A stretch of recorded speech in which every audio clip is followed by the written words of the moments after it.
más bien escogió hablar de temas de corrupción. Cuando le preguntó a la gobernadora por la controversia que se ha creado con la renuncia del secretario de Desarrollo Económico Sebastián Negrón y sus acusaciones hacia el Chief of Staff de la Fortaleza. Personalmente, Pero Mike muchas de Lee, esas personas que usted habló, yo conozco a toda esa gente.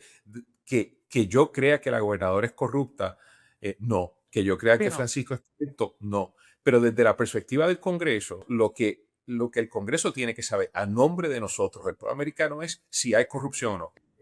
Mike Lee sabía lo que estaba preguntando y Mike Lee había leído la ponencia de la gobernadora en la que ni siquiera se hablaba de estadidad prácticamente. Y Jennifer González no esperaba esa pregunta de Mike Lee. Entonces, aquí hay, me parece a mí, una genuina preocupación del presidente de este comité de que en Puerto Rico el dinero se esté perdiendo. Hola, ¿cómo están? Bienvenidos nuevamente al podcast del profesor Ángel Rosa sobre actualidad política en Puerto Rico. Y para este episodio que ustedes están viendo en el último fin de semana del mes de junio de 2026, pues he querido atender un tema especial. No vamos a hablar directamente de las controversias partidistas entre uno y otro bando del PNP o del Partido Popular contra el PNP. Vamos a hablar de una fecha, porque el 30 de junio se va a cumplir la primera década, 10 años, desde que el presidente Barack Obama firmó la ley federal que creó la Junta de Control Fiscal de Puerto Rico y el proceso para la reestructuración de la deuda pública de Puerto Rico como gobierno y de sus corporaciones, eso que se llama promesa. Y este aniversario, número 10, viene dentro del contexto de una serie de discusiones que están ocurriendo justo cuando se cumplen estos 10 años, que yo creo que valdría la pena que lo discutamos no desde la perspectiva de Puerto Rico, que al fin y al cabo es una discusión casi siempre igual, sino desde la perspectiva de el Congreso de los Estados Unidos, el gobierno de los Estados Unidos, que fue de donde vino la iniciativa de aprobar este estatuto para resolver el problema que había causado la quiebra de Puerto Rico en los mercados, pero sobre todo para darle disciplina fiscal al gobierno del Estado Libre Asociado. Y entonces, pues para eso he querido invitar al amigo Javier Ortiz, como ya ustedes lo conocen, es un estratega republicano, es miembro del movimiento MAGA del presidente Donald Trump y ha estado junto con nosotros en varias discusiones. Javier es un defensor de la anexión de Puerto Rico como un estado de la Unión a los Estados Unidos. Javier, ¿cómo estás? Bienvenido al podcast nuevamente.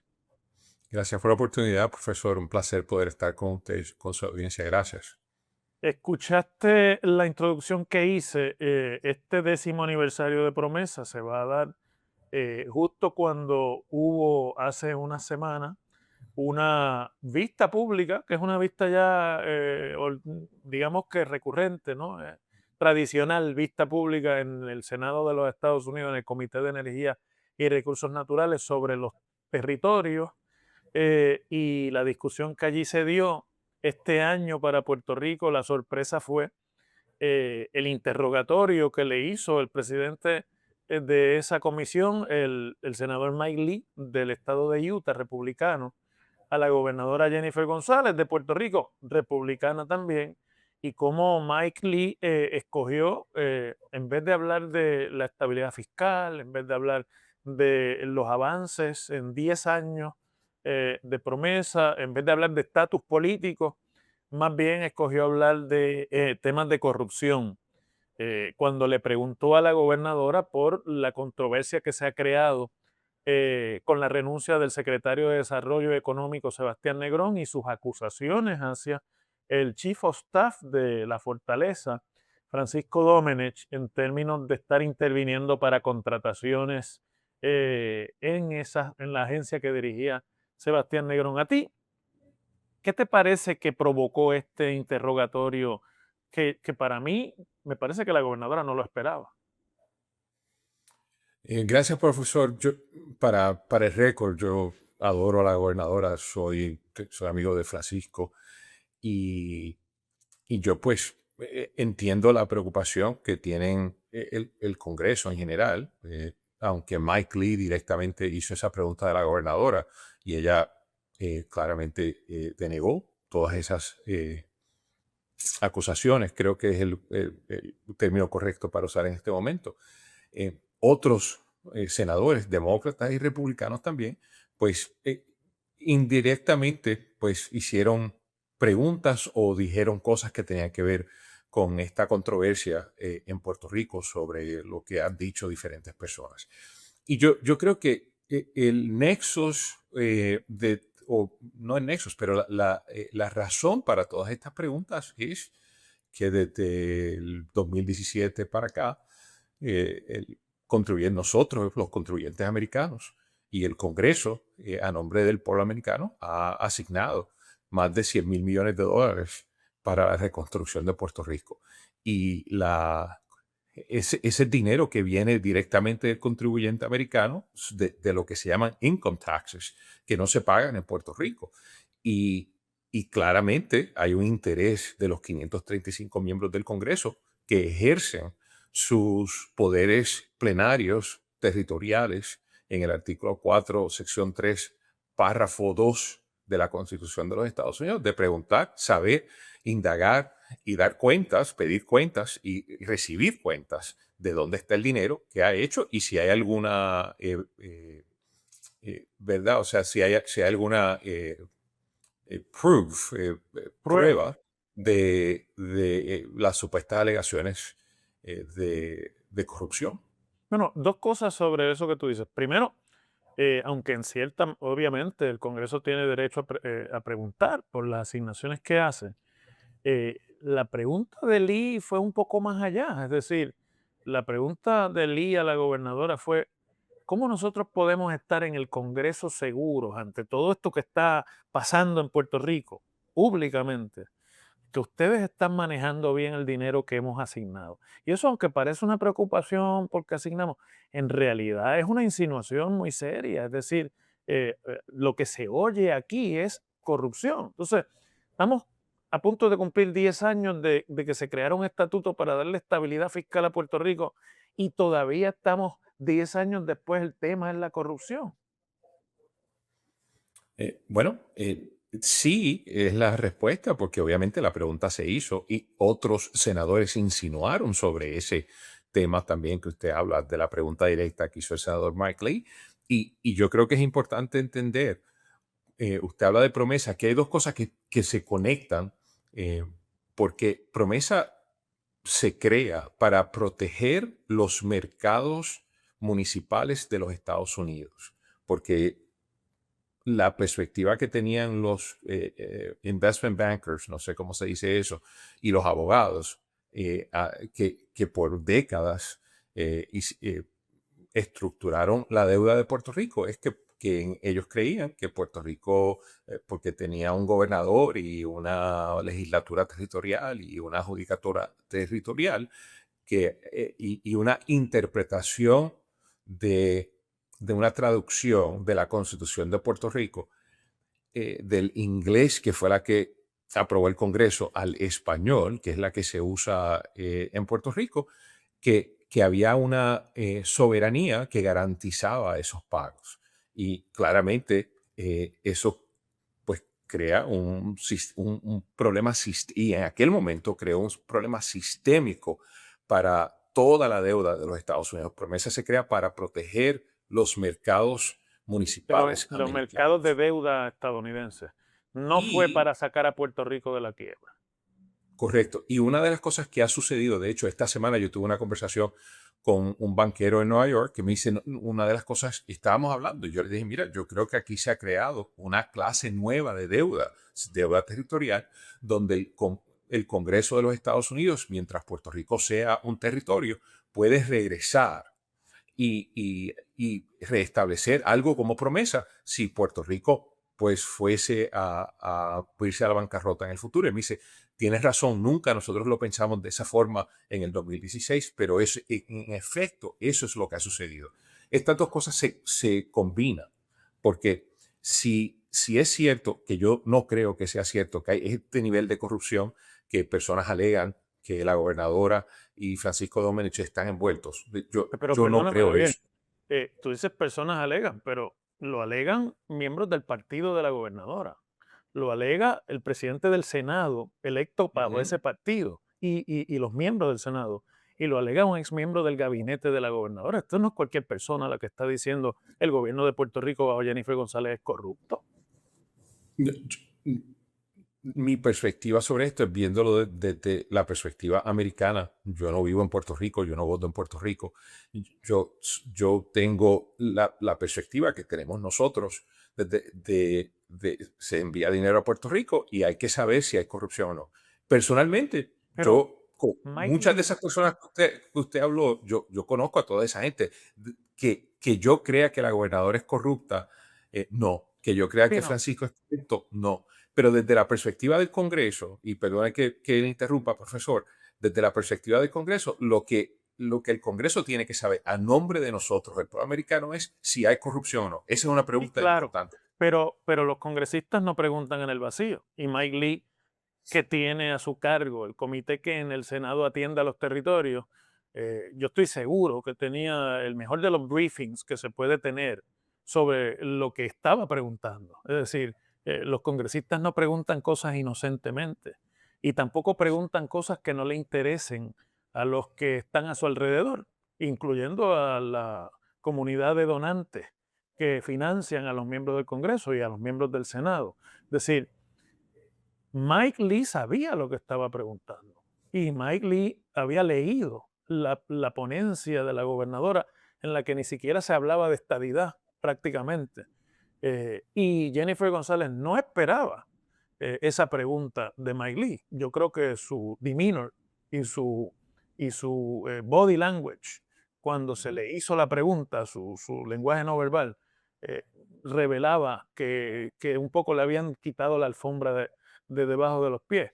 Entonces, aquí hay, me parece a mí, una genuina preocupación del presidente de este comité de que en Puerto Rico el dinero se esté perdiendo. Yo creo que es genuino para todos nosotros, para todos los miembros del Congreso. Mis conversaciones con miembros del Congreso y staff usualmente y desafortunadamente eh, llegan a temas de todo este dinero disponible, 40 trillones trillones de deuda que nosotros tenemos como país. Ese dinero se está usando o no se está usando, y si no se está usando, se debe usar en otro sitio. Esa es una conversación recurrente. Eh, ¿Quién y cómo le hizo esa pregunta? Le puso esa ¿Quién pregunta. plantó esa pregunta? Esa es una buena pregunta que tú haces. Es decir, ¿cómo llegó esa pregunta al escritorio de Miley para hacerla en esta vista? Pues la respuesta es, yo no sé, pero yo puedo especular. Número uno, la gobernadora tiene un gran equipo en Washington, D.C.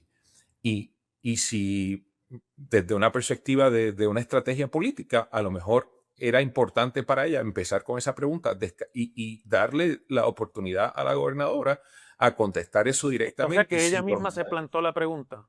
Es posible que los intereses del gas Tú hubiese natural en estado Puerto mejor Rico, preparada para contestarla, yo pienso.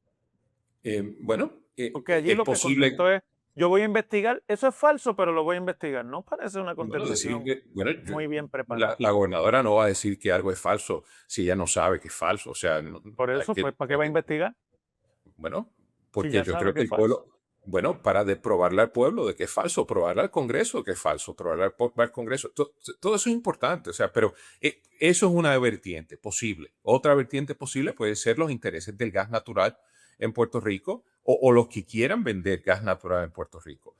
Pueden ser los Oh, intereses de electricidad, pueden ser los intereses de gente que no quiere promover la anexión de Puerto Rico. fíjate, Puede ser. pero me hace sentido lo que mencionas así, como que no quiere la cosa del gas natural, porque lo que quizás nuestros amigos que nos ven no saben es que el comité que Mike Lee preside en el Senado se llama Comité de Energía y Recursos Naturales.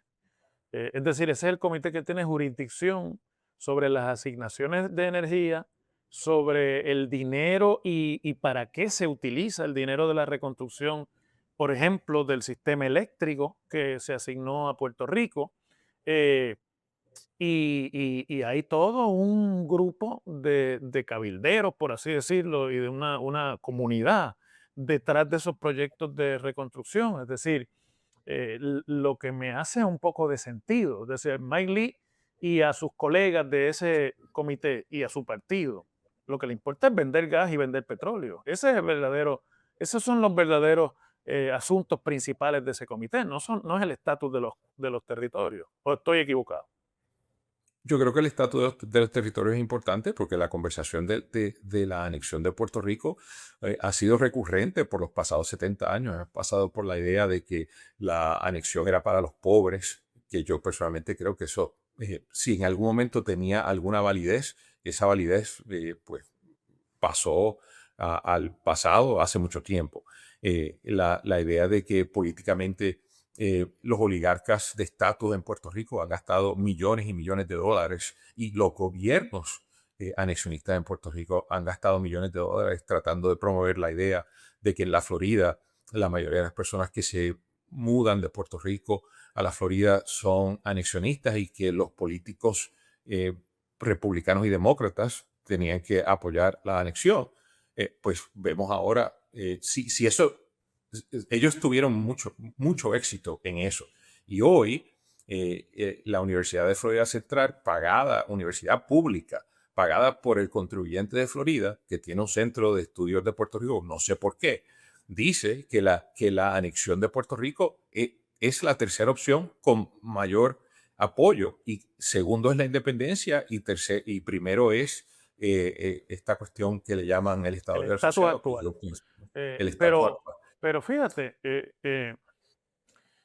es que me sigue haciendo un poco de eco esta cuestión del cartel de la energía, porque Mike Lee, que es presidente de ese comité y antes de ser presidente era el ranking member, ¿verdad? Eh, pues también es un estrecho, no digamos que colaborador, pero es un cercano amigo de un personaje que se llama Wesley Edens, que es el Chief Executive Officer, principal oficial ejecutivo de la compañía que le vende el gas al gobierno de Puerto Rico y a la Autoridad de Energía Eléctrica y que necesita que Puerto Rico le siga comprando el gas para que su compañía no quiebre. New Fortress Energy está en la quiebra. Si no fuera por el negocio de Puerto Rico, no podría pagar a sus acreedores en este momento. Entonces, eh, pues quizás por ahí hay unas preocupaciones que se vinieron a expresar, ¿no? Todo es posible, pero yo no, o sea, yo en el vacío, o sea, Washington en realidad es matices de gris. Y hay mucha gente que por diferentes razones hablan con el comité, hablan con el staff, hablan con los miembros del comité y tienen solamente en el tema de Puerto Rico, hay muchas personas que tienen diferentes perspectivas promoviendo diferentes cosas. Yo personalmente hace unas semanas le escribí al comité eh, de recursos naturales, incluyendo al staff del senador Wicker, dándole las gracias al senador Wicker y a ¿Republicanos de su dónde, equipo Wicker? de Mississippi, dándole las gracias por unirse a la idea de extender el SNAP a Puerto Rico y sugiriendo que en esa igualdad se aplique el eh, federal income tax a Puerto Rico para estar en O sea, igualdad que de se cobre el condiciones. impuesto sobre el ingreso federal a Puerto Sí, Rico sí, como si fuera un estado de la Unión. Esa es tu sí, sí, sí, sugerencia, sí, sin ser un sí, estado. sí, sí, o Oye, sea, es importante, o sea, para tener igualdad las cosas tienen que ser iguales. El gobierno de Puerto Rico eh, recibe casi 50% de su presupuesto del pueblo americano. Eso no pasa en ningún estado. Eso, o sea, eso no cuadra.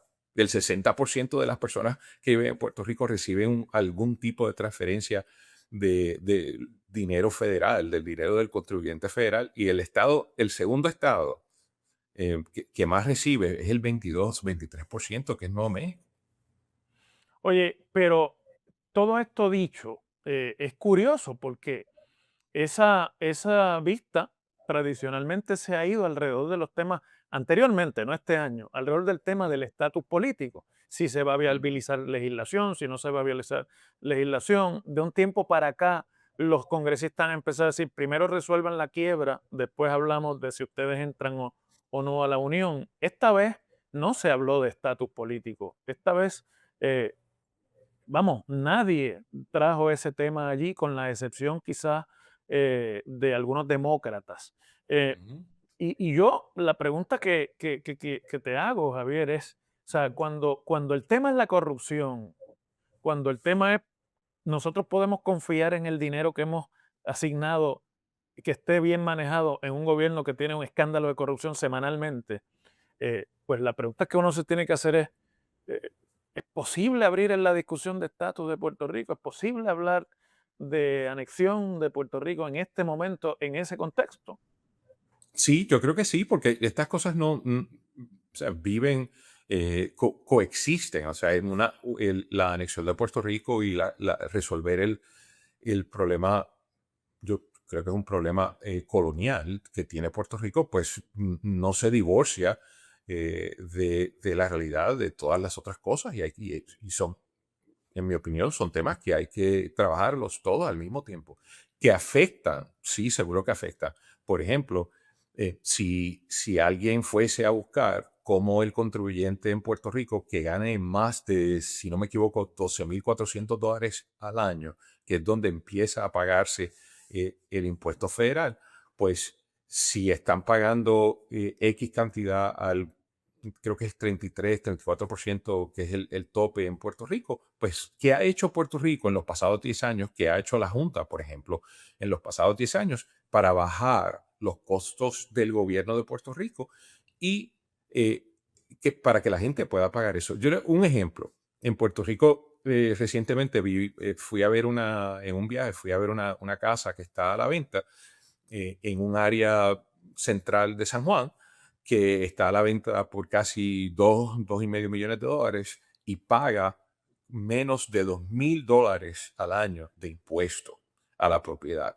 No hay ningún sitio en América, literalmente no hay ningún sitio en América que una casa de 2 millones de dólares pague esa cantidad. Sí, eso paga mucho más. Entonces, la idea de que eh, hay que cambiar la forma de cómo se financia el gobierno de Puerto Rico para que la gente pueda pagar lo que va a costar la anexión de Puerto Rico, pues es importante. Y si yo estuviese en el comité, si yo fuese miembro del comité, pues yo he estado, y hay muchos miembros que han estado por mucho tiempo. Heinrich es un buen ejemplo. Muy amigo del ex gobernador Pedro Pierluisi, que Demócrata de Nuevo México. demócrata de Nuevo México que apoya la anexión de Puerto Rico, que tanto así que el periódico de Albuquerque, el editorial board, le escribió una opinión diciéndole que en esencia se bajara de la estadía de Puerto Rico porque le quitaba poder a Nuevo México y que él tenía que preocuparse en la frontera y otras cosas. No, o sea, literalmente, o sea, a ese nivel, yo creo que eso no se ha reportado mucho en Puerto Rico, pero eso sucedió. Entonces, él el senador Heinrich pues sabe que una persona que gane $50,000 en Puerto Rico hoy, pues estaría pagando el 60, 70% de impuestos para la anexión. Pues, ¿qué Pero eso es insostenible. por Nadie eso, puede sobrevivir así. pues, qué iniciativas se han tomado para poder bajar el costo del gobierno en De términos de Puerto Rico. en Puerto Rico a que sea entre el La 9 contestación es y 12? ninguna. Tú sabes que la contestación es Por prácticamente eso. ninguna. Y entonces, si la conversación de anexión requiere igualdad de condiciones que requieren pagar impuestos, pues, ¿cómo uno va a tener esa conversación sin tener la conversación de qué es lo que está sucediendo con la reconstrucción de Puerto Rico? ¿Qué es lo que está sucediendo con la reorganización? No, esa no es la palabra correcta en español, pero el Business Process Reengineering sería en inglés Ujú. del gobierno de Puerto Rico La para que reingeniería se dice en español para que sea más fácil hacer negocios en Puerto Rico. no tan solo Pero para hacer negocio, pero que se bajen los costos del gobierno. O sea, si hay escuelas, por ejemplo, se ha hablado mucho de las escuelas en Puerto Rico, y que el número de estudiantes sigue bajando y que el número del personal y el número de escuelas sigue subiendo, pues eso yo no tengo que tener un PhD en matemática para saber que es insostenible. Claro. Pero fíjate, yo te haría la siguiente pregunta, porque Mm. nadie habló allí de estatus político, Ujú. prácticamente. Y en la Cámara de Representantes, con la excepción del proyecto que hace una semana presentó el comisionado, y que él mismo reconoce que no tiene ningún futuro esa legislación en este Congreso y quizás en el próximo, nadie más habla de ese tema. Entonces, ¿qué es lo que hace falta? ¿Qué es lo que haría falta para lograr por fin que el Congreso legisle? En el caso tuyo, por ejemplo, que estás a favor de la anexión de Puerto Rico como Estado de la Unión, ¿qué es lo que hace falta para que el Congreso la legisle? Porque esto no es un asunto tan complicado, me parece a mí. Yo no creo que el asunto es complicado. Yo creo que ¿cómo se dice? Approach, Los acercamientos. los acercamientos, las ideas, lo que estoy tratando de decir en español es la idea de cómo se ejecuta la anexión, pues es desde la perspectiva de Puerto Rico y de los líderes de Puerto Rico, sean de la sociedad civil o políticos, pues es que el pueblo de Puerto Rico va a votar y lo que el pueblo de Puerto Rico decida, el pueblo americano lo va a aceptar. Bueno, eso es democracia. Sí, pero es que los Así Estados se toman las Unidos, decisiones democráticas. los La Estados gente Unidos es una decide lo que quiere. república representativa. O sea, sí, por ejemplo, de hecho, un buen punto que usted hace, profesor.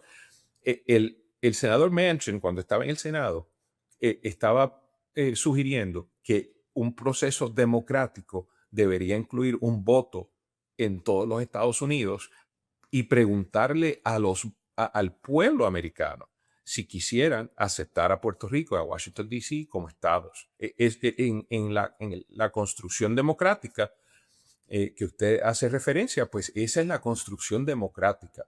Eh, pero como los Estados Unidos es una república representativa, el Congreso es el que tiene el poder plenario para hacer eso. No hay ningún estado que se haya aceptado basado en una construcción de legislación que diga se le va a preguntar a las personas, a los votantes del territorio y el Congreso va a hacer lo que esa gente quiere. Eso nunca ha sucedido. Por lo Y, tanto, lo y que yo, tú estás diciendo es que esta discusión que hemos tenido por 30 años, Javier, que yo recuerde, o quizás más, desde el año 89, de que lo que hay que conseguir es legislación politically binding. Ese es el término que se utiliza en inglés, ¿no? O sea, comprometedora, que comprometa al Congreso a los resultados. Es inoperante, es decir, porque lo que tú estás diciendo, si yo lo entiendo bien, es el Congreso, que tiene todo el poder, jamás le va a entregar a ningún pueblo, ni votando ni no votando, el poder que tiene el Congreso para decidirlo. Y en ese caso, lo que tú estás diciendo es que los puertorriqueños no tienen nada que decir sobre su futuro político, que es el Congreso el único que tiene lo que decidir. como son americanos desde el 1917, esa es la importancia, son americanos y en la construcción de la Constitución de los Estados Unidos no hay ningún mecanismo en la cual el Congreso de los Estados Unidos eh, literalmente abdique sus poderes a personas que viven en un territorio. Eso nunca ha sucedido en la historia de Estados Unidos. Hay gente que va a ver esto y va a decir, y particularmente los abogados, primero van a escupir el café, después le van a tirar cosas a los monitores y después van a decir que lo que yo he dicho es una estupidez porque hay formas de hacer eso. Pero es que si ellos estuviesen correctos en los pasados 60 años, donde los oligarcas de la anexión han gastado millones y millones y millones y millones y millones de dólares sobre eso, ya algo hubiese sucedido que hubiese llegado a donde el pueblo americano, representado por el Congreso de los Estados Unidos, hubiese dicho, nosotros estamos listos para aceptar incondicionalmente lo que los votantes en Puerto Rico decidan. Y eso nunca ha pasado. Pregunta, ¿Mm? ¿el futuro político de Puerto Rico lo van a decidir los puertorriqueños, sí o no? No. ¿Y quién lo va a decidir? El pueblo americano, a través de nuestros congresistas 535 y con la firma del presidente. Y nada que decir de los puertorriqueños salvo expresar sus preferencias. Porque, ¿sabes? Ahora mismo, la historia que gente como tú, que creen en la anexión política, hacen en el Congreso es, la mayoría del pueblo ha votado a favor de la estadidad. Así que el Congreso está moral y políticamente obligado a darla. Hasta ahora no ha habido contestación. Bueno, yo no digo eso. Yo no digo que hay una No, obligación pero digo la moral. gente que cree en la anexión, los estadistas, la Sí, gente que cree en la sí. estadidad. Eso es lo que van a decir allí. Demócratas y republicanos de aquí, Ujú, o políticos de aquí que se identifican con los partidos de allá en ambos partidos. ujú. Dicen, en Puerto Rico hemos votado, la gobernadora dice esto, Rivera Chats dice esto, Pedro Pierluisi decía eso. Nosotros hemos votado un montón de veces, la estadía ha ganado 4 veces, 5 consecutivas, ya no hay que seguir preguntando nada, el Congreso tiene que simplemente anexar a Puerto Rico. Y eso es una cosa bien sencilla, porque en realidad, y esa es la realidad política, para que un Estado sea admitido, no hace falta consultar a nadie, ni hace falta preguntarle a nadie. Lo que hace falta es que el Congreso escriba una ley, la apruebe y un presidente la firme. Ese es el proceso de admitir un Estado. Sí, usted tiene razón. Promesa no se consultó en Puerto Rico. Que el gobernador que en ese momento y el embajador electo en ese momento tuvieron unas conversaciones y expresaron sus preferencias y hubo algún tipo de diferencia, porque sí lo hubo, de la administración y del Congreso en cambiar ciertas cosas. Esa legislación, por ejemplo, al principio estaba modelada sobre la Junta de Control Fiscal de Washington, D.C. Y la palabra operativa en aquel momento Era en control, el Congreso era control. no era Y una supervisión. deferencia, sí, hubo una deferencia al embajador electo en aquel momento, el gobernador Pierluisi, y al gobernador en aquel momento, García García Padilla. Padilla.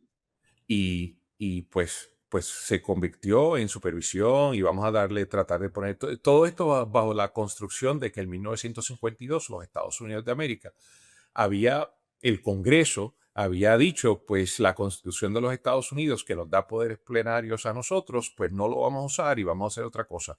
Literalmente, eso era uno de los argumentos y la Corte Suprema, en el caso que se decidió el día antes que se firmara promesa o el mismo día que se firmó promesa, si no me equivoco, dijo que eso no existía. Pueblo versus Valle. Pero, Eso no es Javier diciendo eso, son los hechos.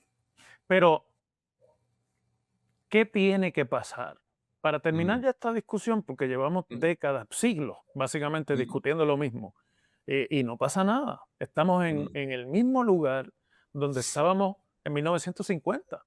Y después ujú. de 1950, creamos o no que eso fue un pacto y que hubo una cesión de poderes, fue la última vez que el Congreso tomó una determinación y el presidente firmó legislación sobre cómo tratar a Puerto Rico políticamente. Eh, pero ya nos hemos ido dando cuenta a lo largo del tiempo que esa decisión no cambió lo que ya había ocurrido en términos de quién era el que tenía la soberanía. Promesa, por ejemplo, es el mejor caso para demostrar que la soberanía la tiene todavía plenariamente el Congreso y que no hace falta un proceso democrático para disponer cosas sobre el gobierno de Puerto Rico desde el Congreso. Entonces, ¿qué hace falta para que el Congreso de los Estados Unidos actúe, por ejemplo, para hacer lo que tú quieres, que Puerto Rico se integre como un Estado?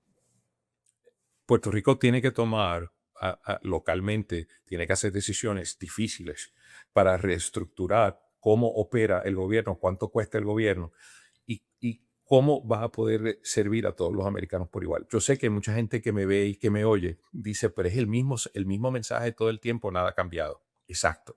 Es el mismo mensaje todo el tiempo porque nada ha cambiado. Muchas personas, cuando yo visito en Puerto Rico, todavía me hablan de que la anexión es para los pobres. Pues a lo mejor en algún momento eso era cierto. Eso ya no es Pero cierto. bien, quien dijo que la estabilidad es para los pobres Mm, fue el líder, mm, gobernador y presidente del partido que en Puerto Rico defiende la estabilidad. Fue Carlos Romero Barceló, el que cambió la forma en la que se le vendía la estadidad a los puertorriqueños y dijo, esto es para la gente humilde, para la gente pobre. Y entonces, Pero venir a decir ahora, 45 ujú. años después, que eso no es verdad, pues es un engaño entonces masivo. Bueno, Tú estás pero diciendo que no es verdad. yo digo que en el 2026 eso no es cierto. Y a lo mejor eso ¿Y era para cierto en quién es aquel la momento. estadidad? La estadía es para los americanos, en igual de condiciones. O sea, la estadidad es para los americanos en igual de condiciones. Por ejemplo, el gobierno de Puerto Rico, la legislatura de Puerto Rico, liderada en aquel momento por el Partido Popular Democrático, que claramente es un partido anexionista por la cocina, literalmente utiliza promesa para empezar a pasar leyes, es como se diría en ¿Aprobar? español, aprobar leyes en inglés, que literalmente la ley dice, y va a ser inglés. Esto se va a interpretar en las cortes en inglés americano. No creo que diga inglés americano, pero lo Pero en escribieron inglés. personas que hablan inglés americano. Entonces, yo no sé y yo no entiendo cuál es el aferro, creo que es la palabra, de pues que alguien en Puerto Rico sabe español y qué sé yo, qué sé yo cuánto. Pues es que en San Francisco hay gente que habla mandarín en Minnesota hay gente que habla árabe en otras cosas y los sistemas de gobierno para todos esos sitios son en inglés. La anexión es para todo el mundo por igual. Las escuelas en Puerto Rico públicas no pueden ser financiadas con el 50% del dinero del contribuyente americano y entonces decirnos, esto es una cosa Pero, separada, es pero entonces, diferente y no vamos a graduar a para que nadie que Puerto no Rico funcione en pueda ser un inglés. estado, tú lo que estás diciendo es, tiene que desaparecer la puertorriqueñidad. Si la Yo no he puertorriqueñidad es un dicho eso. valor del pueblo No, puertorriqueño, no puede ser yo sé negado. que mucha gente, profesor, a mí me han llamado cada vez que yo participo en sus programas, la gente me llama y me dice que eso no es cierto. Y yo digo, perfecto, pruébenme que yo no, que la única forma de probar eso es que el Congreso les apruebe una ley para admitir a Puerto Rico, anexar a Puerto Rico, que diga, excepto que no va a haber taxes, que no va a haber inglés, que no tiene que servirle a todos los americanos por igual, que va a ser una jurisdicción que va a ser especial y diferente para la gente que nazca allí. Y eso no ha sucedido. Nadie ha tenido éxito en eso. De hecho, todas las personas que han tratado de promover eso, hay personas prominentes que han gastado millones de dólares tratando de promover eso. Nada ha ¿Y sucedido. qué yo le digo después de escucharte? Yo te escucho y me parece que hay mucha lógica en muchas cosas de las que tú dices, pero eso no es lo que yo oigo de quienes aquí defienden la estadidad. Eso no es lo que yo escucho del PNP. No es lo que yo escucho de ese ala conservadora del Partido Popular que no tiene ningún problema con la estadidad. O sea, contéstame esta última pregunta porque ya nos tenemos que despedir. ¿Qué yo le digo a mis amigos que te escuchan y te ven conmigo en este podcast y cuando vas al programa en Noti1 y que me dicen, ese señor no, en realidad no es estadista, ese señor en realidad es independentista? Porque lo que tú estás planteando es, mientras ustedes se comporten así, es más fácil darle la independencia. Bueno, pues la respuesta es simple. Salgan de Puerto Rico y vayan a Valdosta, Georgia, vayan a Stowe, Vermont, vayan a Boston, Massachusetts, vayan a Des Moines, Iowa, y pregúntenle a las personas que están allí si ellos van a aceptar, como votantes, como americanos, si van a aceptar un país, como se refiere en Puerto Rico, la gente en Puerto Rico a Puerto Rico, que no puede servir a todos los americanos por igual, que las escuelas no son en inglés y que los sistemas de gobierno no son en inglés. Y si la respuesta es sí, pues que lo prueben poniéndolo en una legislación. En el pasado, literalmente, cuando Steny Hoyer forzó el voto después de unas elecciones para pasar una legislación que él sabía que no iba a tener ninguna audiencia en el Senado, Ya habían en perdido las junio de elecciones. ese, habían perdido las elecciones. En junio de ese año, la única razón por qué esa legislación no se movió hacia adelante es porque nadie quería poner, los demócratas no querían poner por escrito garantías de idioma, de comité olímpico, de todas las cosas que puedan hablar, que yo sé que se nos está acabando el tiempo. Los demócratas se rehusaron a poner esas garantías por escrito. Fueron los demócratas. Entonces, el estadista anexionista que esté en Puerto Rico y dice que nada de lo que yo estoy diciendo es cierto, pues tiene una No, gran no, oportunidad. ellos lo Móntese que de dicen es avión. que tú suenas como un independentista. A mí hay amigos míos que son mm, estadistas que te mm. escuchan por radio, cuando va al programa de radio, me dicen, no, ese señor que tú tenías ahí, en realidad es independentista, lo que estoy Bueno, diciendo es que no lo creer quiere. que América es un sitio para todos los americanos por igual y que le debe servir a todos los americanos por igual y que una persona que se muda de la Florida a Hawái no necesita un traductor y no necesita, como en Puerto Rico, a mí en Puerto Rico no se rehúsa a expedirme una licencia de conducir que diga Javier Ortiz.